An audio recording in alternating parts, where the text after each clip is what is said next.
Good evening viewers, আমি সুব্রত মণ্ডল, ইংরেজি সহশিক্ষক, গদিবেড়ো SRC বিদ্যালয়। বিগত ক্লাসে আমরা ইংরেজির একটা গ্রামারের অংশ করেছিলাম, ন্যারেশন চেঞ্জ। যেগুলো হয়েছিল দুটো মাত্র সেন্টেন্স হয়েছিল, আজ কিন্তু আরও 3টা সেন্টেন্স বাকি আছে।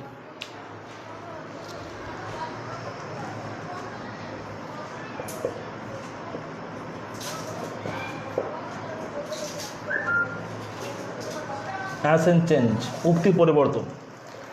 এই ন্যারেশন চেঞ্জ মোট 5টা বাক্যে করা হয়। যেমন বিগত ক্লাসে করেছি আমরা অ্যাসার্টিভ সেন্টেন্স এবং ইন্টারোগেটিভ সেন্টেন্স। আজকে আমরা করব 3টা সেন্টেন্স যেগুলো বাকি আছে, যেমন ধরো ইম্পারেটিভ সেন্টেন্স, অপটেটিভ এবং এক্সক্লেমেটরি। তো যাই হোক, এগুলো যাওয়ার পূর্বে আমরা কিন্তু কয়েকটা প্রশ্নের আজকে উত্তর দেব। আমাদের ক্লাসে কতগুলো প্রশ্ন এসেছিল দ্য পাসিং অ্যাওয়ে অফ বাপু থেকে। তারপর আমরা এটা শুরু করব ন্যারেশন চেঞ্জ। যেমন প্রথম প্রশ্নটা এসেছিল,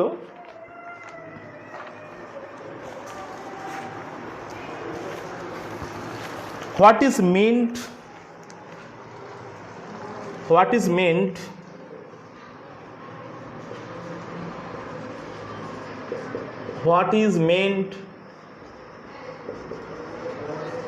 by the expression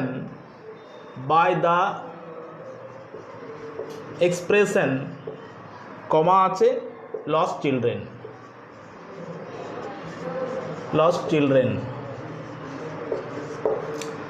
এটা হচ্ছে পাসিং অ্যাওয়ে বাপু থেকে প্রশ্ন এসেছিল আমাদের এখানে, যে আমাদের এই যে এক্সপ্রেশনটা লস্ট চিলড্রেন, এটার দ্বারা আমাদের লেখক কি বলতে চেয়েছেন।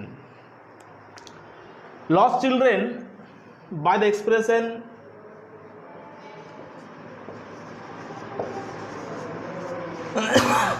the expression lost children,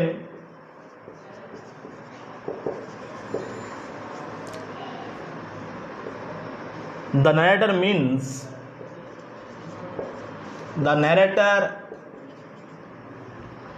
means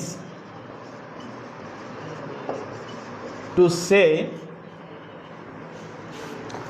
that the countrymen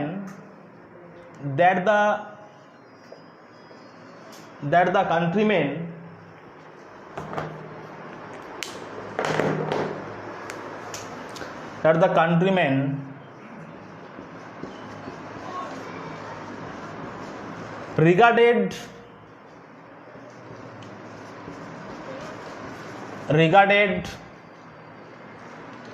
বাপু কাকে বলা হয়, গামচে বাপু বলা হয়। বাপু as the father or guardian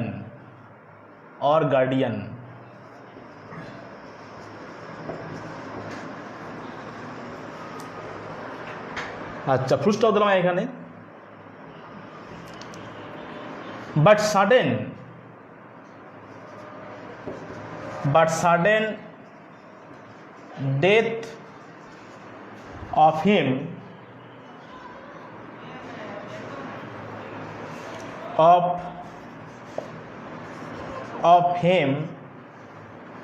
left the countrymen disappointed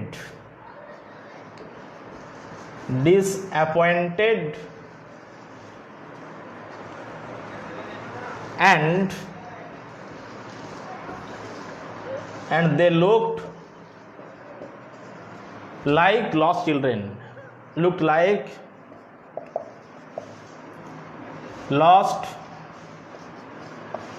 children, এটা প্রথম প্রশ্ন ছিল।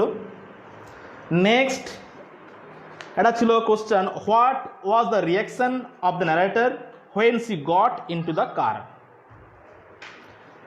এটা হবে এখানে, এটা পরে করছি না সেন্টেন্সটা। What was the reaction, what was the reaction of the narrator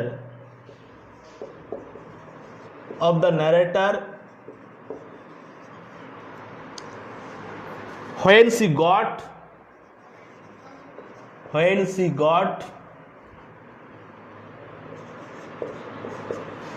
into the car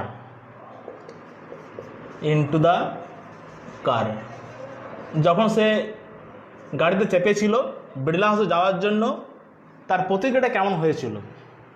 প্রতিক্রিয়াটা পুরোপুরি সাইলেন্ট ছিল অ্যান্ড লাইক, এবং এটা ইমোশনাল ছিল আর কি, আবেগপ্রবণ ছিল। তো এটা কোশ্চেনটা হবে এরকম জাস্ট যে when she got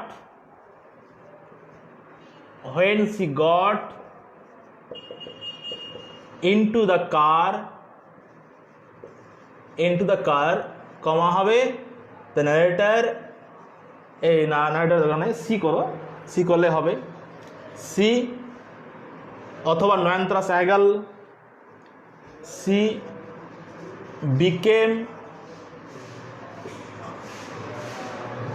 became numb, numb and speechless, SPEECH,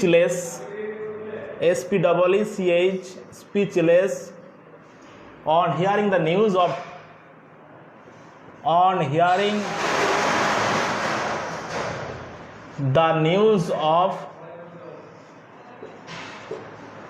Bapu's death.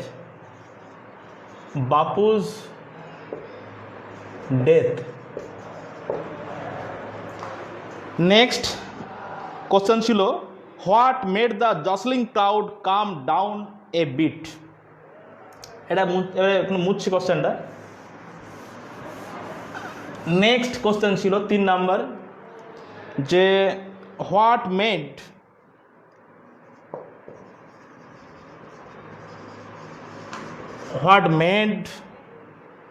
the jostling crowd, jostling jostling crowd come down a bit, কোন ব্যাপারটা সে ভিড়বহুল মানুষগুলোকে শান্ত করেছিল? এই প্রশ্নটা মানে যখন অ্যানাউন্স করা হলো বাপুর ডেড বডিটা দেখানো হবে জনসমক্ষে, তখন তারা শান্ত হয়েছিল। তাহলে লিখতে হবে এটা যে the declaration,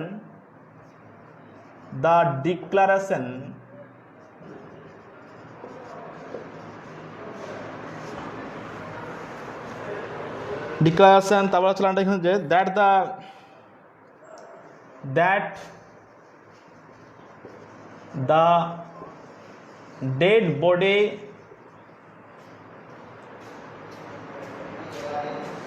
would be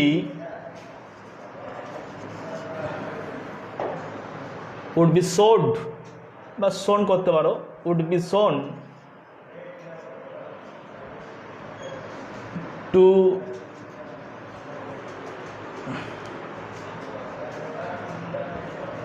would be displayed করো, would be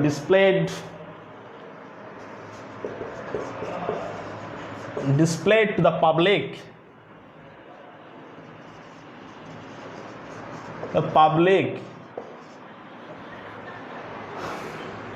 এটা হবে made the jostling crowd a bit, just এইটা হবে এখানে উত্তর। তো এগুলো হচ্ছে আমাদের প্রশ্নের উত্তর, যেগুলো আমরা এখানে আমাদের পেয়েছিলাম। আজকে আমরা করব ন্যারেশন চেঞ্জ, উক্তি পরিবর্তন, বাকি অংশগুলো যেগুলো আছে imperative sentence, optative sentence and exclamatory sentence. তো আমরা আগে জেনেছিলাম ন্যারেশন চেঞ্জ করা কতগুলো নিয়ম, সেই নিয়মগুলো আমাদের আজকে ফলো করলেই কিন্তু এগুলো করতে পারবো। সাপোজ ধরো যদি বলা হয় এখানে নারেশন চেঞ্জের নিয়মটাতে যে ইম্পারেটিভ সেন্টেন্স কেমন হয়, ইম্পারেটিভ সেন্টেন্স এটা মানেটা কি? অর্ডার, অ্যাডভাইস অ্যান্ড রিকোয়েস্ট, আদেশ, উপদেশ এবং অনুরোধ। তাহলে ইম্পারেটিভ সেন্টেন্সে কতগুলো নিয়ম আমাদেরকে অনুসরণ করতে হবে এবং সেগুলো অনুসরণ করলেই এগুলো আস্তে আস্তে করতে পারবো। যেমন ধরো একটা লাইন দেওয়া আছে হয়তো, বা ধরো রিপোর্টিং ভার্ব, রিপোর্টিং ভার্বটা কী না হবে? রিপোর্টিং ভার্ব যেমন ধরো সেড বা সেড টু থাকলে রিপোর্টিং ভার্ব, রিপোর্টিং ভার্বটা কেমন হবে? বাক্যের অর্থ অনুযায়ী অর্ডার্ড, অ্যাডভাইসড, বাক্যের অর্থ অনুযায়ী কী হবে এটা? অর্ডার্ড, অ্যাডভাইসড, রিকোয়েস্টেড হবে। এবং যখন আমার ভার্বটা থাকবে রিপোর্টিং স্পিচের ভার্বটা, তার পূর্বে টু আমরা যোগ করব এবং যেটা এবং রিপোর্টেড স্পিচের পূর্বে টু, রিপোর্টেড স্পিচের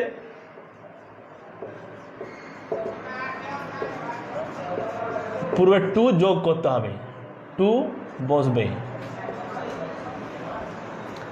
ধরো সাপোজ একটা বাক্য যদি দেখি আমরা এখানে, ধরো দেওয়া আছে এখানে যে the boy said to his friend, comma আছে এখানে দেওয়া আছে যে প্লিজ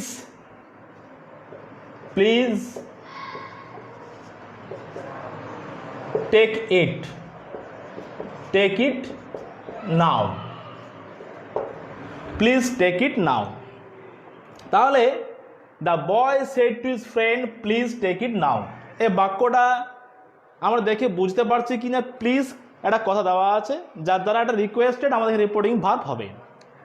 যেমন ধরো সেড টু, এই রিপোর্টিং ভার্বটা চেঞ্জ হয়ে কী হবে এখানে আমাদের? রিকোয়েস্টেড হবে। কারণটা কি না প্লিজ টেক ইট নাও, দয়া করে এখন নাও। তো এই যে কথাটা, এই স্পিচটা যেটা বুঝতে পারছি যে এখানে স্পিকার কাউকে কোনো রিকোয়েস্ট করছে আর কি, তার বন্ধুকে এখানে অনুরোধ করছে, এখানে রিকোয়েস্ট করছে। সুতরাং এই সেড টু রিপোর্টিং ভার্ব এটা চেঞ্জ হয়ে পড়ে রিকোয়েস্টেড হবে। দ্য বয় সেড টু বাদ দিলাম, লিখলাম রিকোয়েস্টেড। হিজ ফ্রেন্ড এটা কমা বা প্লিজ হবে না, এর পরিবর্তে আমরা লিঙ্কিং ওয়ার্ড এটা কী করবো? টু বসাবো এখানে। টেক একটা প্রেজেন্ট ফর্ম অফ ভার্ব, তারপর টু বসাবো, টু টেক ইট না, ওটা আবার বাদ দিয়ে কেউ দেন,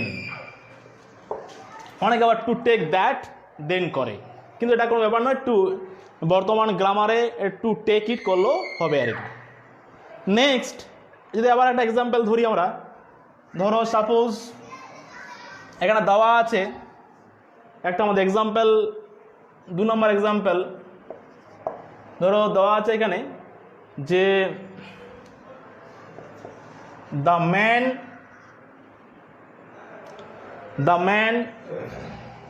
said to the students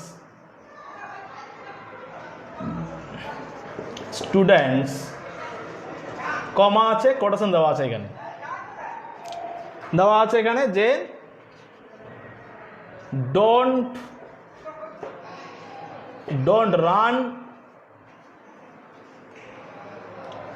run in the sun, just এই বাক্যটা দেওয়া আছে। তো don't run in the sun, এটার দ্বারা আমরা বুঝতে পারছি যে ওই মানুষটা ওই ছাত্রগুলোকে একটা উপদেশ দিচ্ছে আর কি, অ্যাডভাইস দিচ্ছে। তো এখানে আমাদের রিপোর্টিং ভার্ব কী হবে? অ্যাডভাইসড হবে। The man the man advised the students যে নট, যখন নট থাকবে আর কোনো নেগেটিভ সেন্টেন্স থাকবে তখন কিন্তু টু এর পূর্বে নটকে আমরা সবসময় লিখব। তাহলে নট এটা করলাম নট, ডু হবে না, মেন ভার্বে যাব, not to run in the sun. Just এরকম রিপোর্টিং ভার্বগুলো প্রত্যেকটা মানে বুঝে তোমাকে করতে হবে, কোথায় অ্যাডভাইস, কোথায় অর্ডার্ড, কোথায় রিকোয়েস্টেড বা কোথায় টোল্ড বা কোথায় আস্কড লিখবে, সেটা কিন্তু এই বাক্যটার উপর ডিপেন্ড করবে, এই স্পিচটার উপরে। যেমন ধরো প্রথমে পেলাম প্লিজ টেক ইট নাও, এর দ্বারা বুঝতে পারলাম যে এই স্পিকার কাউকে রিকোয়েস্ট করছে, তাহলে এখানে রিপোর্টিং ভার্ব কী হবে? রিকোয়েস্টেড। আবার এটা দ্বারা বুঝতে পারলাম যে এইখানে ব্যক্তি, এই ম্যান, এটা এই ছাত্রগুলোকে কিন্তু একটা আমাদের উপদেশ দিচ্ছে, অ্যাডভাইস দিচ্ছে, তাহলে এটা আমাদের কী হবে? রিপোর্টিং ভার্ব অ্যাডভাইসড হবে। ঠিক তাই যদি কাউকে অর্ডার করে সেখানে অর্ডার্ড হবে। তো এইভাবে আমাদের আগে যেতে হবে আস্তে আস্তে। এবং ইম্পারেটিভের কতগুলো আবার নিয়ম আছে, লেট দিয়ে থাকে। লেট, ধরো সাপোজ আমি এটা ওয়াইপ আউট করছে এখানে, দেখো এটা সাপোজ ধরো দেওয়া আছে এখানে যে যদি কোনো স্পিচে, রিপোর্টিং স্পিচ বা রিপোর্টেড স্পিচের মধ্যে লেট থাকে, সেখানে কি হবে? সেখানটাতে হবে সাজেস্টেড টু রিপোর্টিং ভার্ব বা propose to reporting verb, propose to হবে।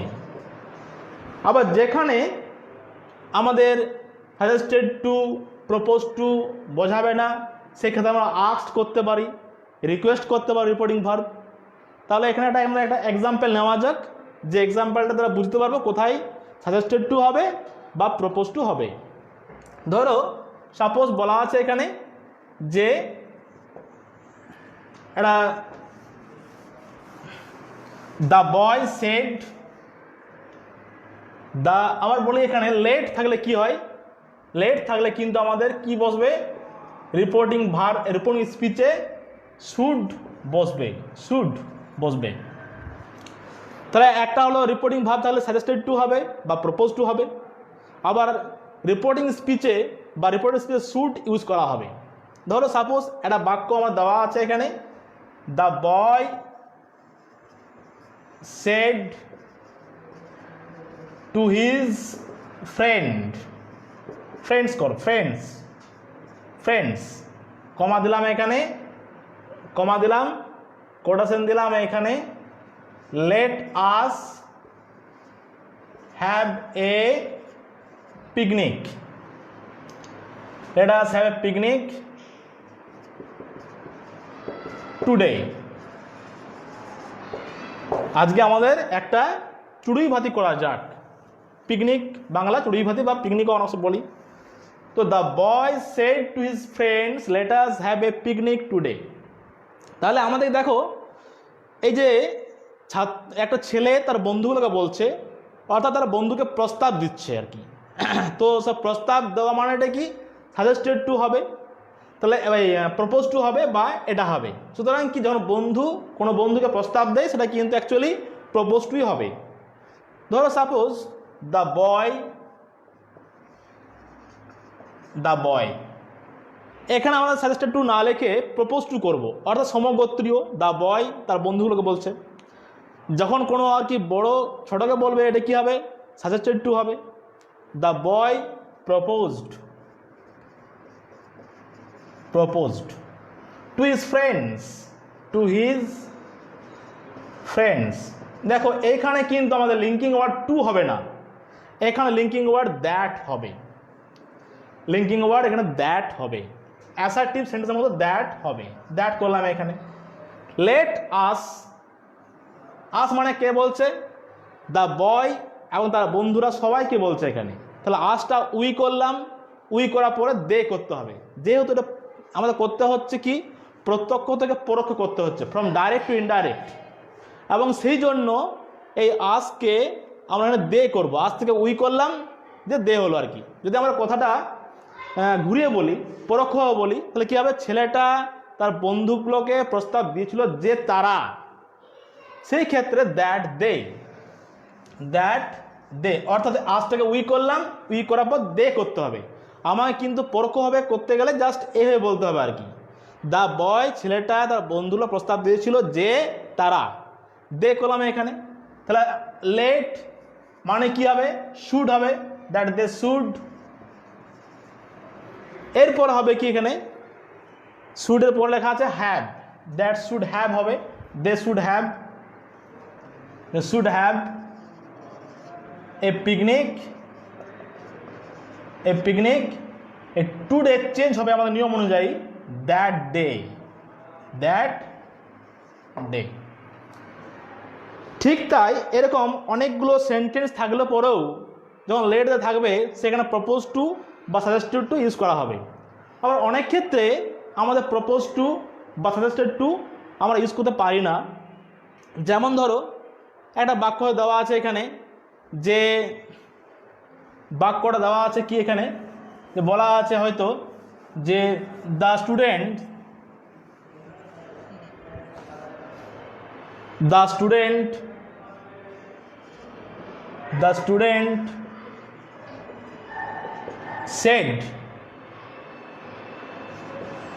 said to his teacher, কমা দিলাম এখানটাতে, let me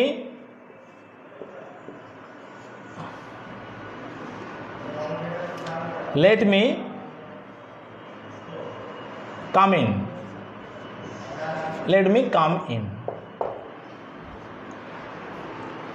সেই ক্ষেত্রে এটা কি হবে? আমাকে ভিতরে আসতে দিন, let me come in। সেই ক্ষেত্রে করতে হবে the student requested his teacher, the student said to বাদ দেওয়া হবে, requested এখানে, requested his teacher, linking word that হবে, লিঙ্কিং ওয়ার্ড। এই মিটাকে এখানে ছাত্রকে বলছে, তা দ্যাট হি এইখানে একটা ইউজ করতে মাইট বি অ্যালাউড বা মাইট আমরা কিন্তু ইউজ করতে পারি। That he might be allowed লিখলাম, that he might B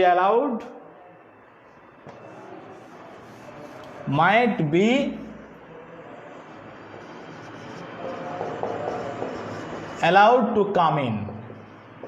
just এরকম ধরনের বাক্যটা আমাদের করতে হবে যদি আমাদের প্রপোজ টু বা সাজেস্টেড টু না থাকে। এবার নেক্সট বাক্যতে আমরা আসবো। নেক্সট বাক্যে আসছে আমার কোথায়? অপটেটিভ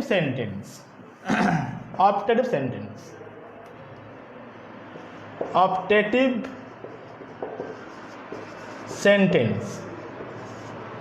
এটাতে কি করা হয় আমাদের? এই বাক্যটা উইশ বা প্রে বোঝায়, রিপোর্টিং ভার্ব, উইশ বা প্রেড। তাহলে বাক্যের অর্থনীতি কী হবে আমাদের? বাক্যটা উইশড বা প্রেড হবে। আবার লিঙ্কিং ওয়ার্ড দ্যাট এখানে বসবে। তাহলে সাপোজ দেওয়া আছে এখানে কি, এটা উইশড বা প্রে বাক্যের ভার্বের নিয়ম অনুযায়ী হবে। যদি সেড টু বা সেড থাকে উইশড হবে বা প্রেড হবে। আবার লিঙ্কিং ওয়ার্ড দ্যাট হবে। আবার লিঙ্কিং ওয়ার্ড কি হবে এখানে আমাদের? দ্যাট হবে।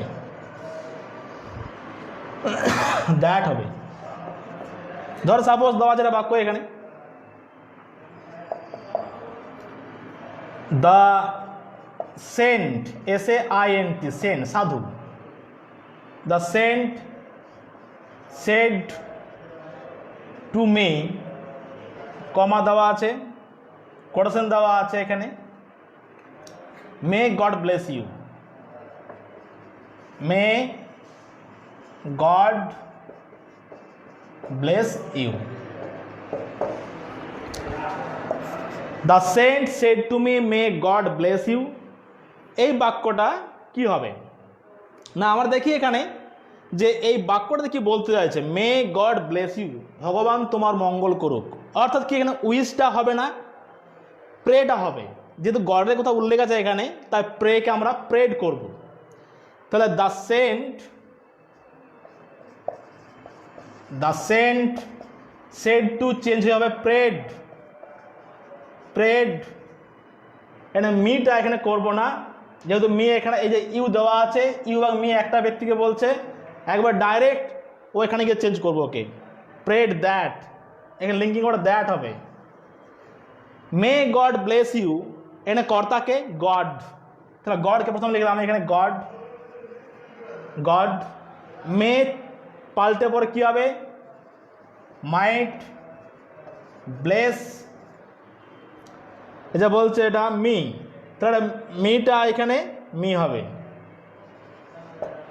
The saint prayed that God might bless me, এই যে ইউটা কিন্তু চেঞ্জ হয়ে পড়ে মি হয়ে গেল।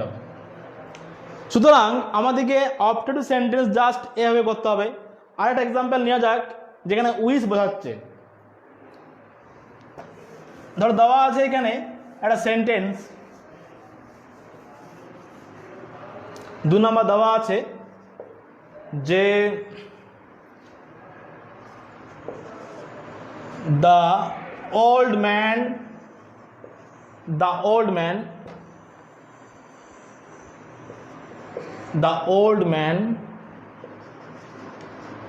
said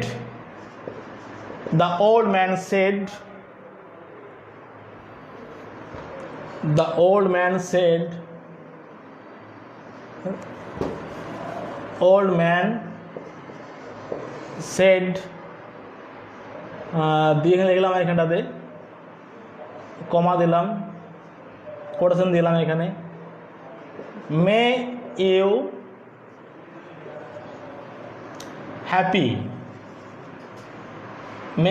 happy in this year. Just এই একটা বাক্য দেওয়া আছে। তাহলে the old man said may you happy in this year, এখানে এই বৃদ্ধ লোক উইশ করছে যে তুমি সুখী হবে এই বছর। তাহলে ইউ মানে একে বলছে, এটা মানে আমাকে বলছে, তাহলে এটা হবে কি, মে ইউ বি হবে, may you be happy. Next হবে এটা কি, দ্য ওল্ড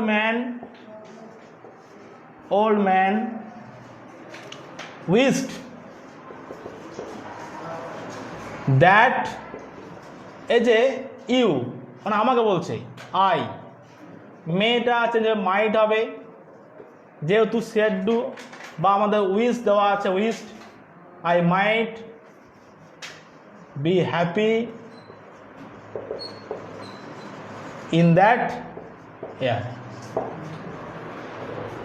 জাস্ট এরকম আবার নেক্সট বাক্যে আমরা যদি আসি, সেখানে দেখতে পাবো কি, এক্সক্লেমেটরি সেন্টেন্স।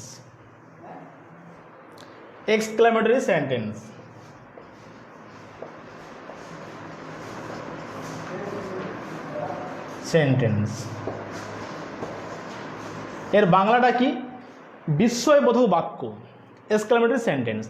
তাহলে আমরা প্রথমে করলাম অ্যাসার্টিভ করলাম, নেক্সট করলাম ইন্টারোগেটিভ করলাম, তারপরে এসেছি আমরা ইম্পারেটিভ, অপটেটিভ, এবং লাস্ট যেটা আমাদের সেন্টেন্স যার আমাদের ন্যাশনাল করতে হয়, এক্সক্লেমেটরি সেন্টেন্স। এখানে রিপোর্টিং ভার্ব বাক্যের অর্থ অনুযায়ী exclaimed in joy, exclaimed in সরো,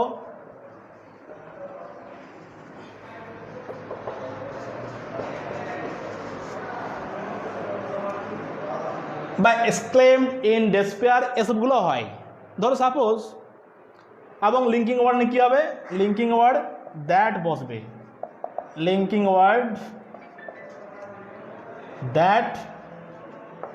বসবে, ধরো একটা বাক্য দেওয়া আছে এখানে, এটা মুছে নিই একটু। বাক্যটা হচ্ছে,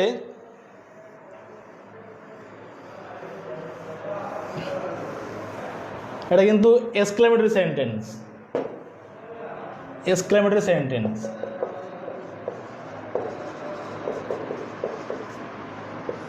এই বাক্যটা হচ্ছে এখানে the players said, comma, quotation, hooray, we have won the match today. The players said, hooray, we have won the match today. এটা আমাদের কি হবে না, এই দেখো এই স্পিচটা দ্বারা বুঝতে পারছি যে এখানে এক্সক্লেমড ইন জয় বোঝাচ্ছে, তার রিপোর্টিং ভার্ব এখানে কি হবে, সেড বাদ দিয়ে এক্সক্লেমড ইন জয় হবে। দ্য প্লেয়ার্স এই যে সেড এটা কি হবে, এক্সক্লেমড ইন জয় বা উইথ জয় লিখতে পারো, ইন জয়, কমার জায়গায় দ্যাট হবে, দ্যাট। এই যে হুররে এই এক্সক্লেমেশনটা এটাকে বাদ দেবো কেন, যেহেতু এখানে আমরা লিখে দিচ্ছি এক্সক্লেমড ইন জয়, দ্যাট। উইটা কারা বলছে, এই প্লেয়ার দিকে নিচে থেকে বলছে, দ্যাট দে, তখন দে হবে, পরখ হবে বলে দে হবে, দ্যাট দে। এই হ্যাভ হ্যাড হবে, had on the match that day, আবার ধরো সাপোজ নেক্সট বাক্যে যদি আমরা আসি, the boy shed, comma, quotation দিলাম, লিখলাম alas my father is dead, my father is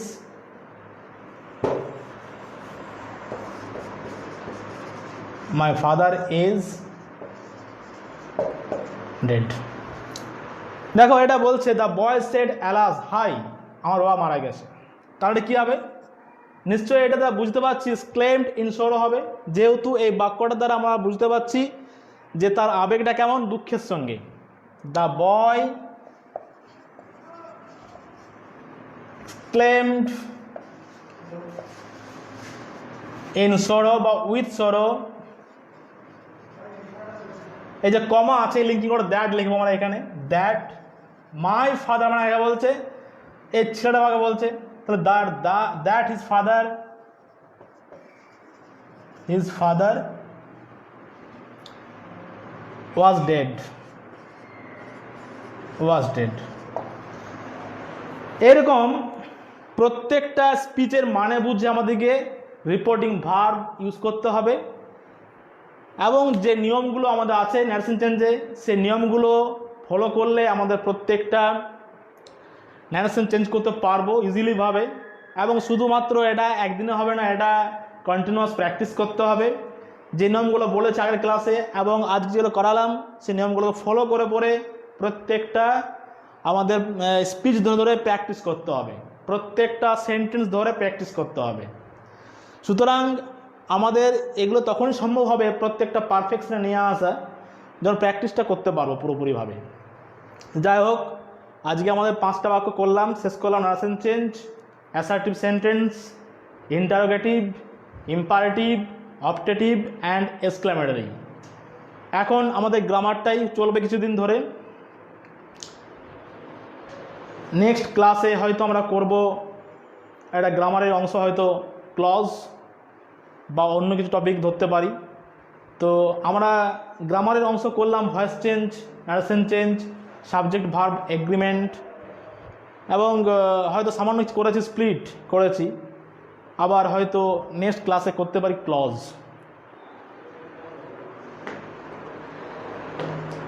that's and today.